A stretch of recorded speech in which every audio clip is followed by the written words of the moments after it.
سلام. در مورد این شمع خیلی سوال پرسیده بودن که من توی پیجم گذاشتم، شما میتونید ببینید. ولی خب الان میخوام توضیحاتش رو بهتون بگم. اول از همه این که من پارافین 1% رو ذوب کردم، به روشی که بهتون آموزش دادم. داخل ظرفم ریختم رنگ مایع ارغوانی، چند تا قطره ریختم داخلش و یکم هم زدم با قلم. فتیله‌ای که استفاده کردم 32 تاره، چون که قطر شمعمون بزرگه به نسبت.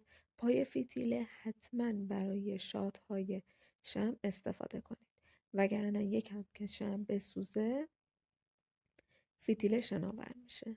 برای کیفیت کار حتما پای فتیله استفاده کنید.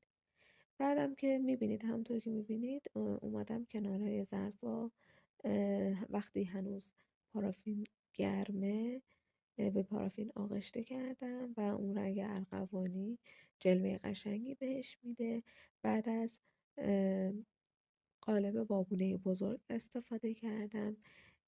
برای اینکه بخوای شمعتو اینطوری دو رنگ در بیاری، اول پارافین قرمز رو میریزی داخل، به صورت لکه های میریزی داخل قالب. یکم که گرفت پارافین سفید رو میریزی روش و میذاری سفت بشه. خروجیش اینجوری میشه شمعی که لکه های رنگی داره. و دیگه در آخرم شمع روی شاتم فیکس میکنم. پارافین 1% مجدد میریزم، بابونه رو فیکس میکنم روی فتیله و رنگ اکریلیک طلایی زدم. رنگ اکریلیک طلایی روی شمع هاتون بزنید براق میشه، مثل این کاری که من انجام دادم.